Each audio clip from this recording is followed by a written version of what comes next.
ओम शांति 12 मार्च 2024 ईश्वरीय ज्ञान। आज की मुरली। मीठे बच्चे, डेड साइलेंस में जाने का अभ्यास करो। बुद्धि बाप की तरफ रहे तो बाप भी तुम्हें अशरीरी बनने के लिए सकाश देंगे। प्रश्न: तुम बच्चों को जब ज्ञान का तीसरा नेत्र मिलता है तो कौन सा साक्षात्कार हो जाता है? उत्तर: सतयुग आदि से लेकर कलयुग अंत तक हम कैसे कैसे पाठ बजाते हैं, यह सारा साक्षात्कार हो जाता है। तुम सारे विश्व को आदि से अंत तक जान जाते हो। जानने को ही साक्षात्कार कहा जाता है। अभी तुम समझते हो कि हम दैवी गुणों वाले देवता थे, आसुरी गुण वाले बने, अब फिर दैवी गुणों वाले देवता बन रहे हैं। अभी हम नई दुनिया, नए घर में जाएंगे। ओम शांति। बच्चे बैठे हैं याद की यात्रा में। बेहद का बाप तो यात्रा में नहीं बैठे हैं, वह तो बच्चों को सकाश की मदद दे रहे हैं, अर्थात इस शरीर को भुला रहे हैं। बाप की मदद मिलती है कि बच्चों को शरीर भूल जाए, सकाश देते हैं आत्माओं को, क्योंकि बाप देखते ही आत्माओं की तरफ है। तुम हर एक की बुद्धि बाप की तरफ जाती है, बाप की बुद्धि व दृष्टि फिर बच्चों तरफ जाती है। फर्क है ना? डेड साइलेंस यह अभ्यास करते हो, डेड साइलेंस का। शरीर को छोड़ अलग होना चाहते हो। आत्मा समझती है कि कितना याद करते रहेंगे। जितना याद करते रहेंगे उतना इस शरीर से निकल जाएंगे। जैसे सर्प का मिसाल देते हैं, जो मिसाल देते हैं उसमें ज़रूर कुछ खूबी होती है। तुम जानते हो हम शरीर छोड़कर वापस चले जाएंगे और फिर आएंगे। यह बातें और कोई नहीं जानते। यह ड्रामा को कोई भी जानते नहीं है। कोई भी ऐसी गारंटी नहीं देते कि इस याद से तुम्हारे विकर्म विनाश होंगे। ऐसी बात कोई भी सुनाते नहीं है। तुम जानते हो, तुम बच्चे जानते हो, हमारी अब वापसी जर्नी है। आत्मा का बुद्धि योग उस तरफ है। अब नाटक पूरा हुआ, अब घर जाना है। बाप को ही याद करना है, वही पतित पावन है। गंगा के पानी को तो लिबरेटर और गाइड नहीं कहेंगे, एक बाप ही लिबरेटर और गाइड हो सकता है। यह भी बड़ी समझने और समझाने की बातें हैं। वह तो है ही भक्ति, उनसे कोई कल्याण नहीं हो सकता। बच्चे जानते हैं पानी तो स्नान के लिए है, पानी कभी पावन नहीं बना सकता। ऐसे भी नहीं भावना का भाड़ा मिल सकता है। भक्ति मार्ग में उनका महत्व रख दिया है। इन सब बातों को कहा जाता है अंधश्रद्धा। ऐसी श्रद्धा रखते रखते मनुष्यों को टाइटल मिल जाते हैं, अंधे की औलाद अंधे। भगवान वाच है ना, अंधे और सज्जे कौन हैं? यह भी तुम जानते हो। अभी सारे सृष्टि के आदि मध्य अंत को बाप द्वारा जाना है। तुम बाप को जान गए हो, इसलिए सृष्टि के आदि मध्य अंत और ड्यूरेशन को भी जान गए हो। एक एक बात पर विचार सागर मंथन कर अपना आप ही फैसला करना होता है। भक्ति और ज्ञान का कंट्रास्ट है। ज्ञान बिल्कुल ही न्यारी चीज़ है। यह नॉलेज नामी ग्रामी है, राजयोग की पढ़ाई है ना। बच्चों को यह भी मालूम पड़ा है देवताएं संपूर्ण निर्विकारी थे, रचता बाप ही बैठ अपना परिचय भी देते हैं। वह है परम आत्मा।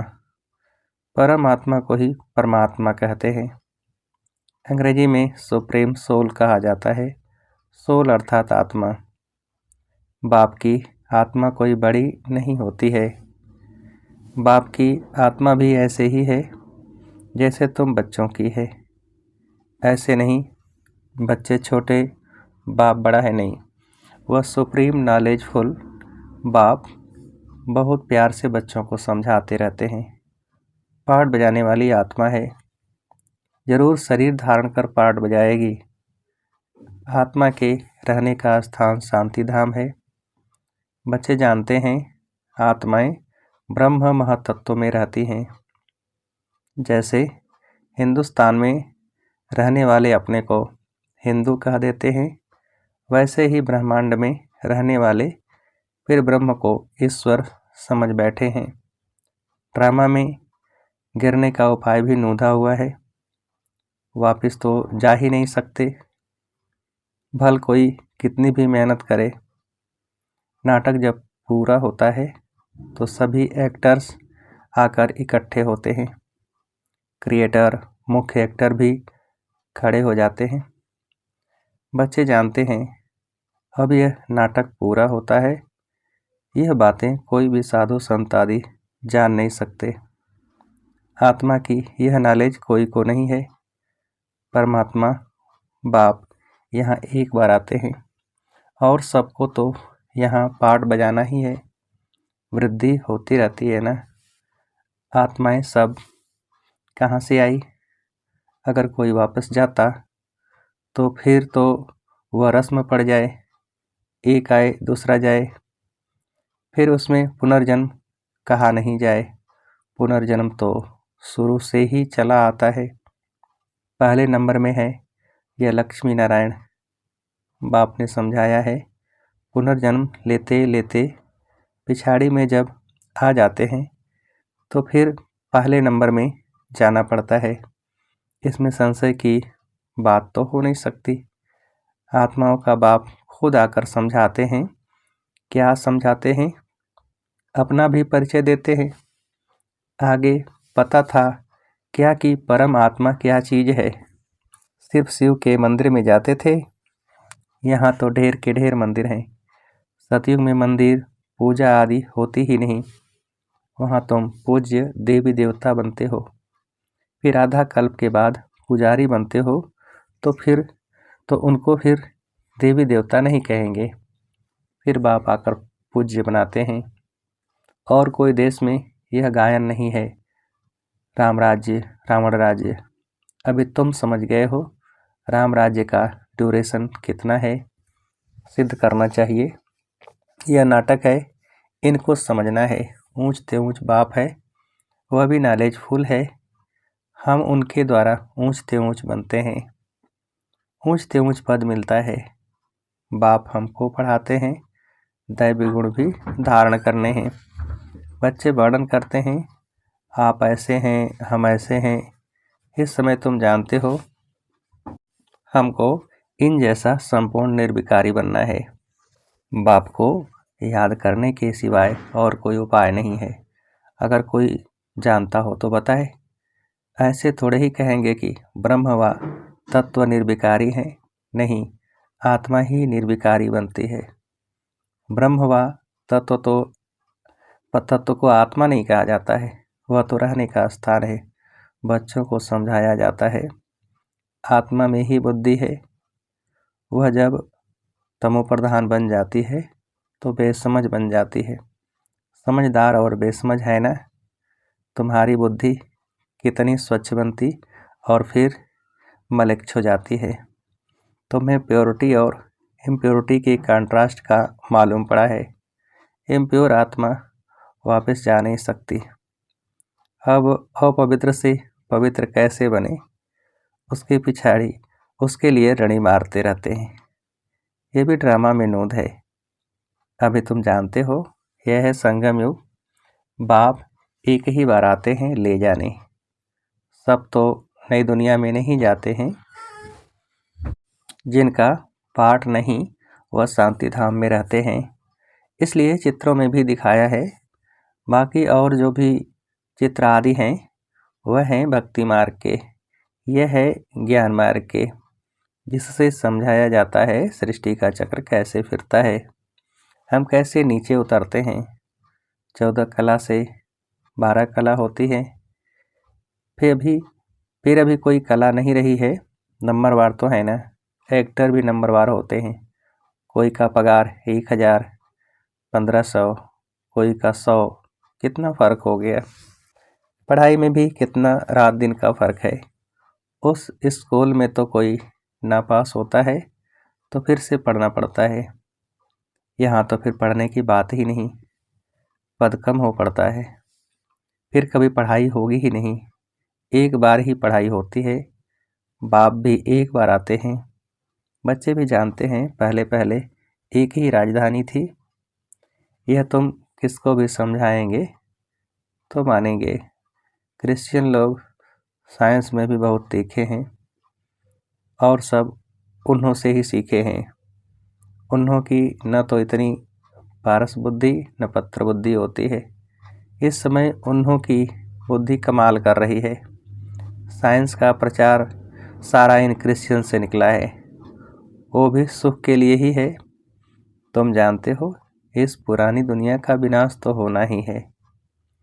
फिर तुम शांति धाम सुख धाम में चले जाएंगे, नहीं तो इतनी सब मनुष्य आत्माएं वापस घर कैसे जाएं। साइंस से विनाश हो जाएगा, सब आत्माएं शरीर छोड़कर घर चली जाएंगी। इस विनाश में मुक्ति अंदर मर्ज है।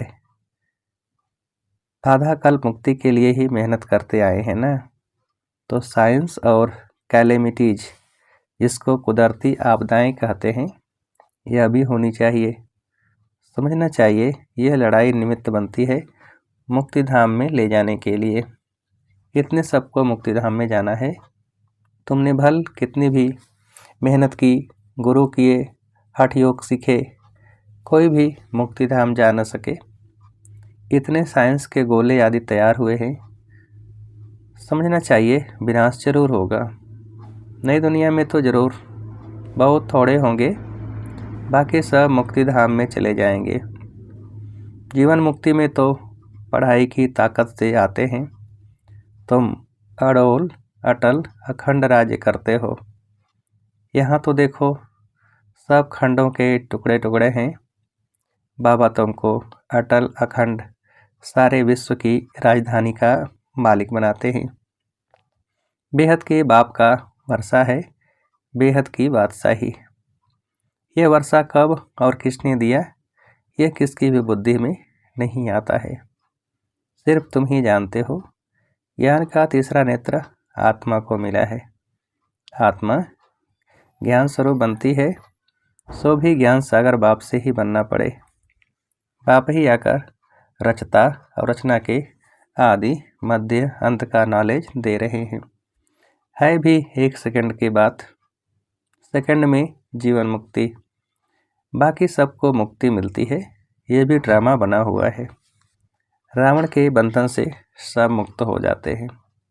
वो लोग विश्व में शांति के लिए कितनी मेहनत करते हैं, यह सिर्फ तुम बच्चे ही जानते हो कि विश्व में और ब्रह्मांड में शांति कब होती है। ब्रह्मांड में शांति कहा जाता है, फिर विश्व में शांति और सुख दोनों रहते हैं। विश्व अलग है और ब्रह्मांड अलग है। चांद सितारों से परे है ब्रह्मांड, वहाँ यह कुछ नहीं होता। उनको कहा ही जाता है साइलेंस वर्ल्ड। शरीर छोड़कर साइलेंस में चले जाएंगे। तुम बच्चों को वह भी याद है। तुम इस समय वहाँ जाने की तैयारी कर रहे हो और कोई भी जानते नहीं, तुमको तैयारी कराई जाती है। बाकी यह लड़ाई तो कल्याणकारी है। सबका हिसाब किताब चुकता होना है, सब पवित्र बन जाएंगे। योग अग्नि है ना, अग्नि से हर चीज़ पवित्र होती है।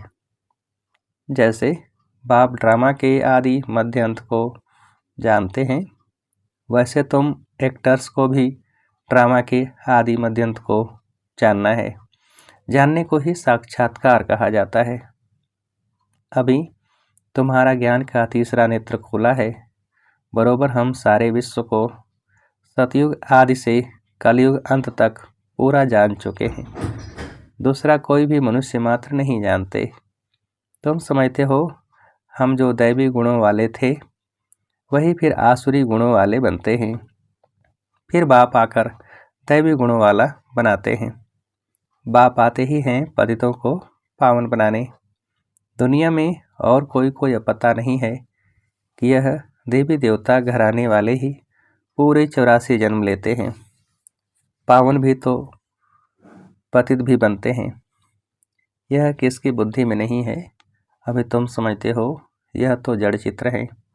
एक्यूरेट फोटो तो उन्हों का निकल न सके। वह तो नेचुरल गोरे हैं। प्योर प्रकृति से शरीर भी प्योर बनते हैं। यहाँ तो इम्प्योर हैं। यह रंग बिरंगी दुनिया सतयुग में नहीं होगी। श्री कृष्ण को कहा जाता है श्याम सुंदर। सतयुग में है सुंदर, कलयुग में है श्याम। सतयुग से कलयुग में कैसे आते हैं तुमको नंबर 1 से लेकर मालूम पड़ा है। श्री कृष्ण तो गर्भ से निकला और नाम मिला। नाम तो जरूर चाहिए ना। तो तुम कहेंगे श्री कृष्ण की आत्मा सुंदर थी फिर श्याम बनी, इसलिए श्याम और सुंदर कहा जाता है। उनकी जन्म पत्री मिल गई तो सारे चक्र की मिल गई। कितना रहस्य भरा हुआ है जिसको तुम ही समझते हो और कोई नहीं जानते। तुमको अब नई दुनिया नए घर में जाना है। जो अच्छी रीति पढ़ाई पढ़ते हैं वही नई दुनिया में जाएंगे। बाबा है बेहद की सारी दुनिया का मालिक। अभी आत्माओं का बाप, सभी आत्माओं का बाप, बाप को मालिक कहा जाता है। यह पढ़ाई है, इसमें कोई संशय व प्रश्न नहीं उठ सकता। इसमें शास्त्रवाद करने की दरकार नहीं। एक टीचर सबसे ऊंचा, वह बैठ पढ़ाते हैं, वही सत्य है। सत्यनारायण की सच्ची कथा शिक्षा के रूप में सुनाते हैं। अच्छा, मीठे मीठे सिकेलते बच्चों प्रति माता पिता बाप दादा का याद प्यार और गुड मॉर्निंग।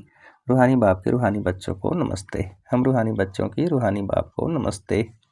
धारणा के लिए मुख्य सार। फर्स्ट, अपने सब हिसाब किताब चुकतों कर साइलेंस वर्ल्ड में जाने की तैयारी करनी है। याद के बल से आत्मा को संपूर्ण पावन बनाना है। दूसरी पॉइंट, ज्ञान सागर के ज्ञान को स्वरूप में लाना है। विचार सागर मंथन कर अपना फैसला आप ही करना है। जीवन मुक्ति में श्रेष्ठ पद प्राप्त करने के लिए दैवी गुण धारण करने हैं। वरदान, बाप के साथ रहते उनके समान बनने वाले सर्व आकर्षणों के प्रभाव से मुक्त भव विस्तार। जहाँ बाप की याद है अर्थात बाप का साथ है वहाँ बॉडी कॉन्शियस की उत्पत्ति हो नहीं सकती। बाप के साथ व पास रहने वाले दुनिया के विकारी वाइब्रेशन अथवा वाइब्रेशन के प्रभाव आकर्षण के प्रभाव से दूर हो जाते हैं। ऐसे साथ रहने वाले साथ रहते रहते बाप समान बन जाते हैं। जैसे बाप ऊंचे ते ऊंचा है ऐसे बच्चों की स्थिति भी ऊंची बन जाती है। नीचे की कोई भी बातें उन पर प्रभाव डाल नहीं सकती। स्लोगन, मन और बुद्धि कंट्रोल में हो तो अशरीरी बनना सहज हो जाएगा। मन और बुद्धि कंट्रोल में हो तो अशरीरी बनना सहज हो जाएगा। अच्छा, ओम शांति।